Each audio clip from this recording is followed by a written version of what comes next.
मस्तकाभिषेक महामस्तकाभिषेक, मस्तकाभिषेक महामस्तकाभिषेक, धरती से अंबर तक फैलाए पावन से, मस्तकाभिषेक महामस्तकाभिषेक। जीवन फिल्म, जीवन फिल्म, धर्म हीरो, कुकर्म खलनायक। जीवन फिल्म, धर्म हीरो, कुकर्म खलनायक। ये हमारा जो जीवन है एक फिल्म है, और इस जीवन रूपी फिल्म में जो व्यक्ति पूर्व में धर्म का संचय करके आया है अथवा वर्तमान में धर्म का संचय करता है, जहाँ जाता है हीरो बन करके रहता है। और जो अपने जीवन में खोटे कर्म करते रहते हैं, पूर्व में किए हैं, वर्तमान में जो करते हैं, खलनायक जैसी उनकी स्थिति रहती है कि उनकी हमेशा पिटाई होती रहती है। अनेक प्रकार के दुखों को उठाना पड़ता है। इसलिए अपने जीवन में जितना हो सके धर्म का ही संचय करना चाहिए। दुख में संचय करे कि सुख में? दुख में करें? हाँ सुख में करेंगे तो दुख नहीं होगा।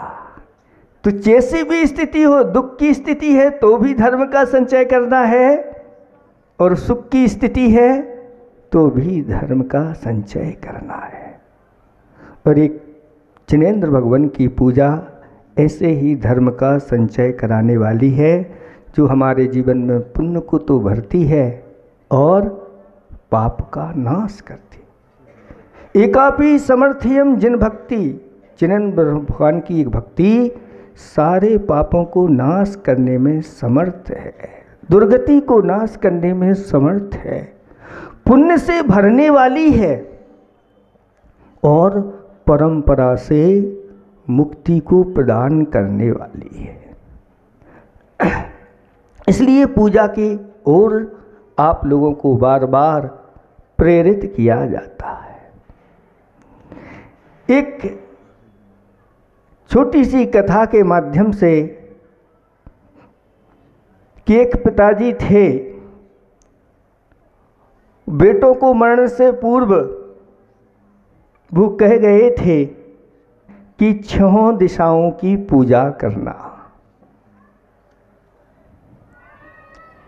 लेकिन उसका खुलासा करके नहीं गए। और उन्होंने समझा बेटों ने कि 6 दिशा की पूजा है, तो आरती दीपक जलाया तो पूर्व दिशा, दक्षिण, फिर पश्चिम, उत्तर, फिर अधो दिशा, फिर ऊर्ध्व दिशा।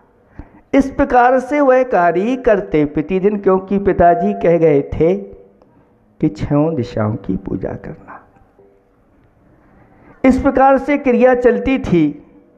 लेकिन एक दिन एक साधु महाराज मुनिराज आए और उनसे जाकर के निवेदन किया कि हमारे पिताजी कह गए थे कि 6 दिशाओं की पूजा करना, इसका और आप खुलासा अर्थ करिए। तो महाराज कहने लगे, अधो दिशा की पूजा का अर्थ होता है कि हमसे जो नीचे रहने वाले लोग हैं, नीचे का अर्थ जो गरीब लोग हैं, जिनको यथायोग आवश्यकता है, उनकी आवश्यकता की पूर्ति कर देना, के दुख दर्द दूर कर देना। अगर भूखे हैं तो उनका पेट भर देना। यही अधो दिशा की पूजा का अर्थ होता है। हमारे आचार्य भगवंतों ने इसके लिए करुणा दान कहा है कि करुणा दान भी इसको भूलना नहीं, ऐसे करुणा दान करते रहना। एक सेठ जी के एक पुत्र की उत्पत्ति हुई और उन्होंने विचार किया कि नगर के सभी घरों में लड्डू बंटवाए जाए और लड्डू भी कौन व्यक्ति कैसा है उसके अनुसार तैयार करवाए जाए। उत्तम लोग हैं तो उनके लड्डू अलग, मध्यम लोग हैं तो उनके लड्डू अलग, और जो जघन्य लोग हैं यानी अपने वैभव आदि की अपेक्षा से इसको लगा लेना, उनके लड्डू अलग। इस प्रकार से जानकारी लेकर के और लड्डू तैयार करवाए गए।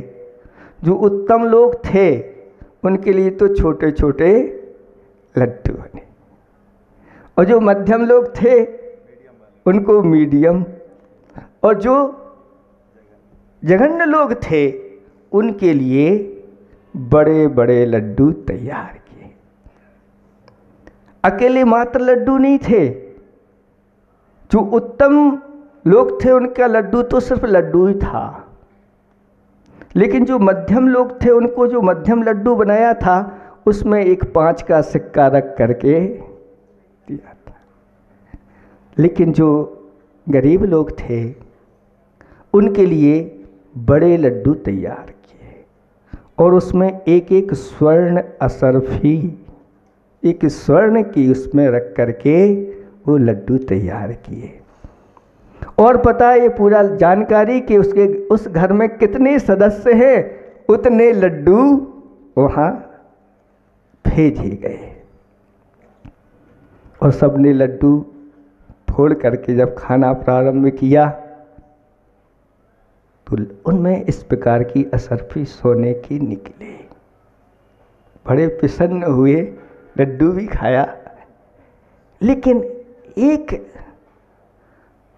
जो माँ थी उसकी 3 संतानें थीं, और जब लड्डू फोड़ करके खाना प्रारंभ किया और एक एक असरफी निकली, 4 असरफी निकली, तो वह माँ सोचती है कि कहीं सेठ जी के जेब से असरफियाँ गिर गई और लड्डू में मिल करके आ गए, हमें इनको वापस करना है। और अपने बेटे को भेज दिया कि जाओ, और वह बालक गया और कहा सेठ जी आपकी गिर गई होंगी, भाई हम वापस करने आए हैं। तो सेठ जी कहते हैं गिरी नहीं है, हमने जानबूझ करके ही ये व्यवस्था की है। तब वह वापस आता है और माँ को बताता है, फिर भी माँ कहती है कि इनकी हमें आवश्यकता नहीं है, उनकी हमारे ऊपर सेठ जी की कृपा बनी रहे, बस इतना ही पर्याप्त। जब इस प्रकार पुनः वापस करने गए तो देखा कि इस परिवार की कितनी ईमानदारी, इतने सब परिवारों किसी ने कोई चर्चा नहीं की, चुपचाप लड्डू खाया और रख लिया। और ये पुनः वापस, और फिर वापस करने के लिए किसी प्रकार की इस प्रकार की लोभ लालच इनके अंदर नहीं है। तब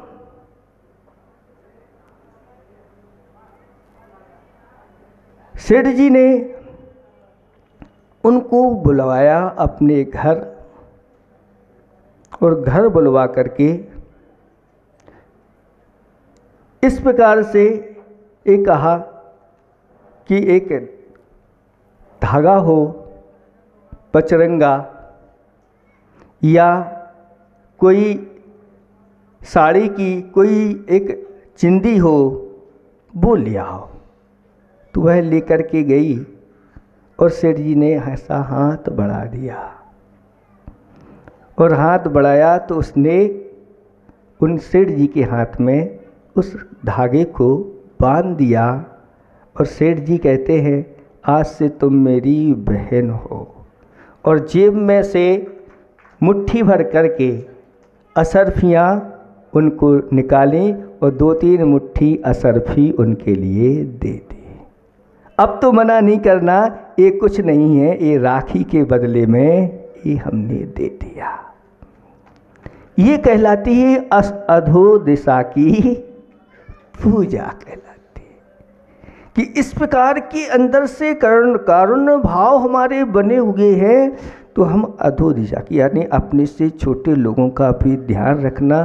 कहीं हम तो अच्छी तरह से सब खा पी रहे हैं, कहीं उनके घर में ऐसा तो नहीं कि भोजन पानी की व्यवस्था नहीं हो। ऐसे ही निराला जी एक कवि हुए हैं, उनके बारे में भी एक घटना आती है कि वह रिक्शे में बैठ कर के, तांगे में बैठ कर के जा रहे थे और रास्ते में एक बुढ़िया दुबली पतली वह आगे जाकर के गिड़गिड़ाने लगी कि आज सुबह से मुझे एक पैसा भी नहीं मिला है, मैं भूखी हूँ, मुझे कुछ दे। उसको देख करके उसने कहा कि बेटा मुझे कुछ दे दो। तो निराला जी कहते हैं इसने मुझे बेटा कहा है और ये मेरी माँ है और ये भीख मांगे मुझे अच्छा नहीं। तब उससे पूछा कि तुम्हारे लिए अगर हम 1 रुपये देते हैं तो कितने दिन भीख नहीं मांगोगी? तो कितने 2-3 दिन नहीं मांगोगी। और 5 रुपये देंगे तो 10-15 दिन नहीं भीख मांगोगी। और अगर मैं तुम्हारे लिए 50 रुपये दे दूँ तो कितने दिन? 3-4 महीने नहीं मांगोगे। उस समय की बात है, अभी लगभग 50-100 वर्ष प्राचीन बात है। तब निराला जी ने एक पुस्तक लिखी थी और उस पुस्तक के पारितोषिक के रूप में उनके लिए उस समय 800-900 रुपये मिले थे और उन्होंने पूरे 800-900 रुपये निकाले और कहा कि ये रुपये तुम्हारे लिए देते हैं, तुम कितने दिन भीख नहीं मांगोगी? तो वह कहती अब मैं जीवन भर कभी भीख नहीं।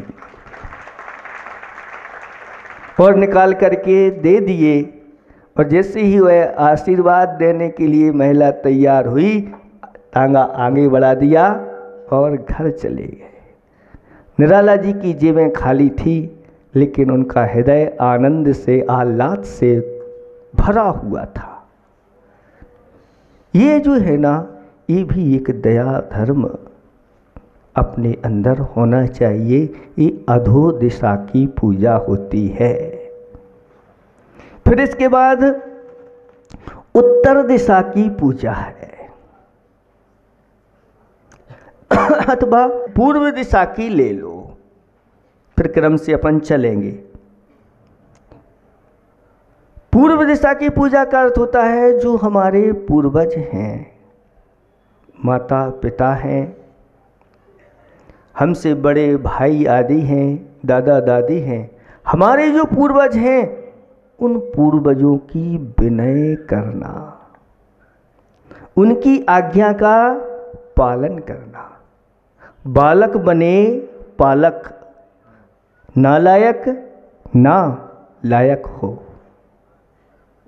बालक बने पालक, नालायक ना लायक हो। बालक क्या बने? पालक बने, अपने से बड़े जनों की आज्ञा का पालन करने वाला बने, देव शास्त्र गुरु की आज्ञा का पालन करने वाला बने, धर्म का पालन, राष्ट्र का पालक बने। नालायक ना बने, लायक बने, योग्य बने।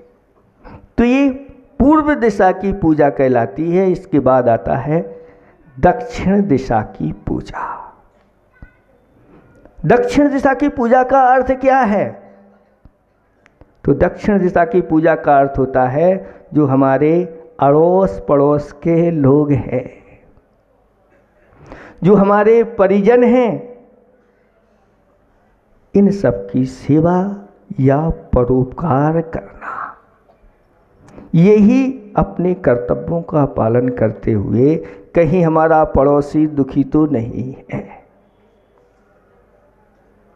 कुछ तो लोग तो ऐसे होते हैं कि अपने पड़ोसी का हमेशा अहित सोचते रहते और माला फेरते रहते हैं कि पड़ोसी की दुकान कम चले और मेरी दुकान अच्छी चले, और ज्यों ज्यों माला फेरते हैं और उल्टा असर हो जाता है। पड़ोसी की दुकान तो खूब चलती है और अपनी दशा यही हो जाती है। इसलिए एक कहावत है कि कौए के कूसे हैं ढोर नहीं मरे, है ना। इस प्रकार से नहीं होता। हम किसी के बारे में अहित सोच रहे हैं तो उसका अहित कोई जरूरी नहीं, क्योंकि उसके पुण्य पाप के ऊपर है। लेकिन अगर हम किसी के बारे में अहित सोच रहे हैं तो हमारा तो अहित नियम से हो रहा है, क्योंकि हम इस प्रकार का पाप का संचय निरंतर करते चले जा रहे हैं, हमें स्वयं पता नहीं। इसलिए हमेशा बुरे से बुरे के लिए तैयार रहो। क्यों तैयार रहो? क्योंकि कभी भी कोई भी कर्म उदय में आ सकता है। बड़े बड़े महापुरुषों के लिए ऐसे कर्म उदय में आए तो फिर अपन कहाँ लगते हैं। तो हमेशा ऐसे बड़े से बड़े कर्म अगर आ जाएं तो तैयार रहो उनको सहन करने के लिए, और हमेशा हमेशा अच्छा करो, अच्छा करो और बुरे से बुरे के लिए तैयार रहो। सुदार संतोष व्रत पालन करना, स्वपति संतोष व्रत को पालन करना, जिसके माध्यम से हमारी व्यवस्था बहुत अच्छी चलती है। 4 पुरुषार्थ हैं, उन 4 पुरुषार्थों में धर्म पुरुषार्थ भी है, अर्थ पुरुषार्थ है और काम पुरुषार्थ है। तो अर्थ पुरुषार्थ और काम पुरुषार्थ करते हुए आप दोनों तरफ, इधर धर्म पुरुषार्थ है और उस कोने में मोक्ष पुरुषार्थ है। ये 2 नदी के कूल हैं। ऐसे 2 नदी के कूलों के बीच में आपका अर्थ पुरुषार्थ और काम पुरुषार्थ हो तो आपका दाम्पत्य जीवन बहुत अच्छा बनेगा। यही कहलाती है पश्चिम दिशा की पूजा। अहिंसा परमो धर्मः।